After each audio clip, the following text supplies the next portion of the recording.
या वनाच्या ठिकाणी हो या ब्रह्मरथाचा उपहास करी बाजूला निरीक्षण केलं नाही या वनात असणाऱ्या सर्व प्राणी कशा सर्व महिला म्हणू लागले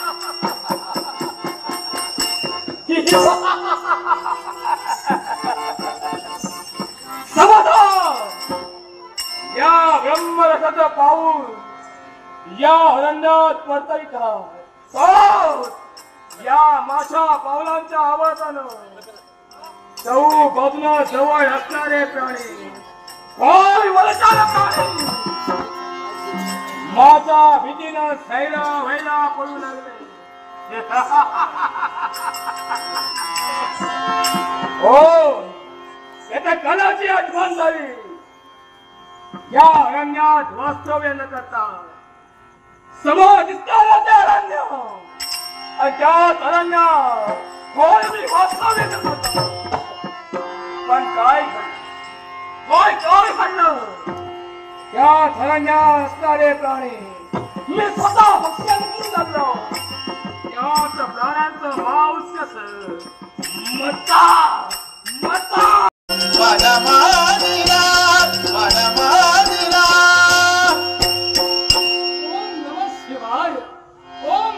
शिवाय ओम नमः शिवाय हे पिनाकपाणी डमरुधा हे नागभूषणा नीलकंठा हे पतित पावना उमामेश्वरा हे अनाथांचा नाथा हे अमृतनाथा हे दिनांचा दिनकरा आणि माझ्या कलेच्या ग्राहकलेश्वरा तुझ्या पूज्याने पवित्र चरणी काशी नगरीचा राजराजा सेवेत भक्तिभावे नमन करतोय भक्तिभावे नमन करतोय भक्तिभावे अरे वा देवा दृश्य स्वरूपात नव्हे तर अदृश्य स्वरूपात का होईना तुझा मंगल कलेचा आशीर्वाद त्याचा मनोभास आमच्या अंतर्यामीत झाला खरोखर अगदी 84 लक्ष एवढीचा फेरा चुकविल्यानंतर हा नरदेव प्राप्त होतो आणि हाच नरदेव जर का सार्थकी लावायचा असेल आणि अगदी यशाच्या उच्चतम शिखरावर मानानं विराजमान व्हायचं असेल तर जीवनात गुरु फार महत्वाचा ठरतो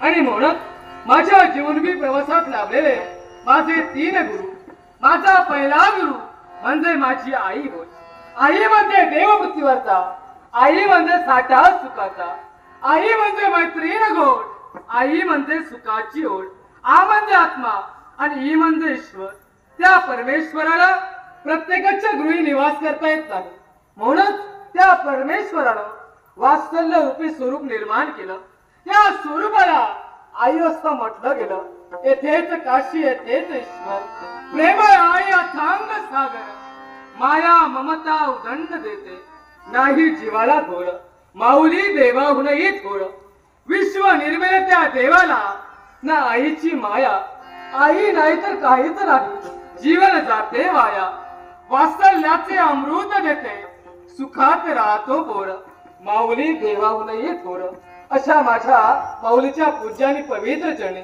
माझे कोटी कोटी प्रणाम मातृदेवो भव मातृदेवो भव मातृदेवो भव आमच्या जीवनवी प्रवासात लाभलेला आमचा दुसरा गुरु म्हणजे आमची पितृदेवता होय त्यांच्या पवित्र वीर्यापासून आमचा जन्म झाला ज्याने आम्हाला कडी खांद्यावर खेळविलं आणि या विश्वाचा विश्व चित्रपट दाखविला एवढंच नव्हे त्या विश्वाच्या ठाई योग्य काय अयोग्य काय धर्म काय अधर्म काय नीती काय आणि अनीती काय याचं योग्य मार्गदर्शन ज्या गुरुकडून आम्हाला मिळालं त्यांच्या पदकमली आमचे कोटी कोटी प्रणाम पितृदेवो भव पितृदेवो भव पितृदेवो भव प्रत्येक माणसाचा जन्म हा अज्ञानरूपी अंधकारातून झाला आश्चर्य नवती चमत्कार हो तुमचा वरदस्थ माझ्या मस्तकी बद्दल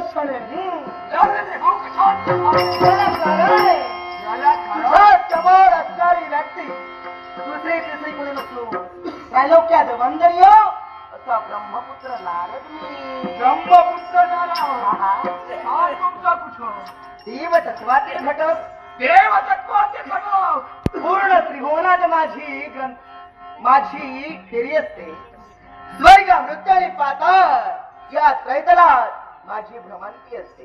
हे नारदा, तुझी भ्रमती असू द्या, पण मला लागलेली भूक तुझ्या हस्ताला शांत झाली आणि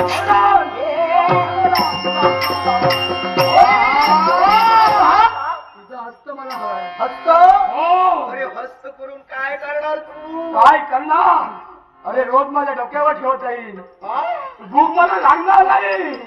हे प्राणी खायची गरज मला कधी भासणार नाही. म्हणजे तू भुकेसाठी माझा हस्त हो. करतोयस? अरे माझ्या हस्ताची आवश्यकता नाही.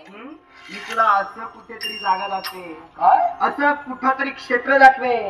त्या ठिकाणी गेल्यानंतर तुला अमाप असं भाग्य भेटणार, अमाप असं मांस भेटणार. हे सत्य आहे. ह्या हाताची गरजच नाही तुला. या हाताची गरज नाही. हो. ए हो. तुला गरज नाही, मला गरज आहे. तुला गरज आहे. आणि म्हणूनच एकच कर. काय करू? या घनदाट अरण्याच्या ठिकाणी इतकी वर्ष वावरतोय, सगळं काही संपवून टाकलं. हा. खाऊन खाऊन सगळं. माझी भूक सगळं काही राहिलं का आता?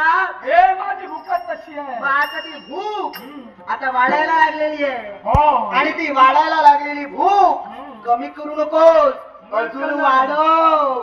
चिंता करू नको. आणि तुला यथोचित असा मांसाहार पाहिजे. मग तोच मांसाहार कुठं भेटणार माहिती? कुठं भेटेल? या त्रासा त्याग करून समोर दिसणारा भगवा ध्वज म्हणजे काशी नगरी होय. हे काशीचा पुण्यमय क्षेत्र आहे. आणि या क्षेत्रात गेल्यानंतर तुला यथेच्छ मांस भेटणार. हे नारदा, कळत असतो का? मला हवं ते माऊस होय त्या काशी नगरीत मिळणार आहे. हो. तो ध्वज आहे. त्या ध्वजाभोवती अनेक गंधर्वांची मनुष्य आहे. हो. माझी भूक शांत होणार. मन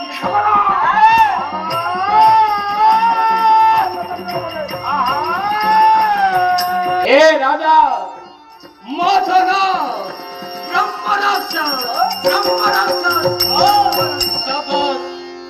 तुझ्या शोधार्थ माझी पावलं इथपर्यंत वळली होती.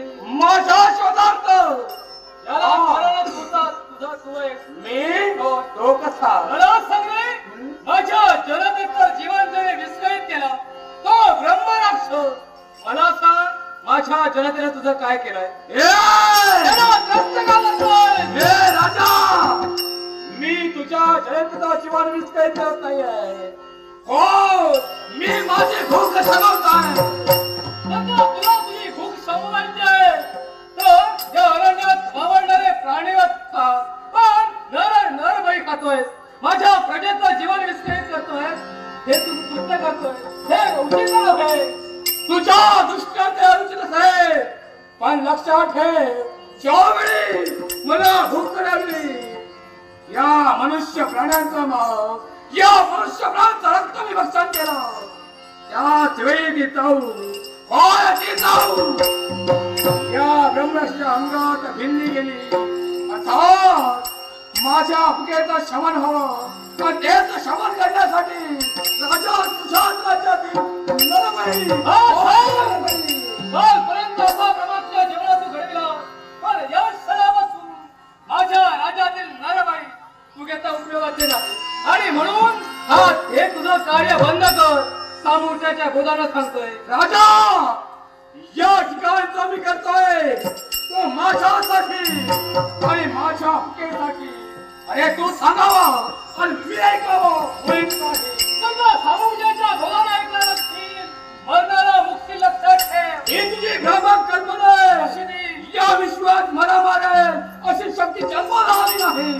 हे आता धरी ठेव. ही अशी शक्ती जर जन्माला आली नाही असं तुला वाटत का?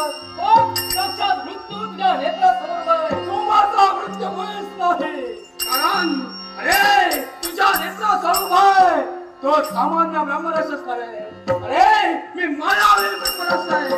मी मायावी ब्रह्मरस आहे. तू मायावी ब्रह्मरक्षण जरी असलास तरी त्याची मला परवा नाही. कारण प्रजेच्या सुखार्थ, हितार्थ आणि संरक्षणाचा झटण्याचं अभिवचन या सांगतोय मग राजा, सांगतोय लक्षात ठेव, ज्या प्रजेला तू वचन दिलंय मग त्या प्रजेसाठी त्याच्या सामुच्या हृदयाला ऐकत असशील तर सौदा सिंग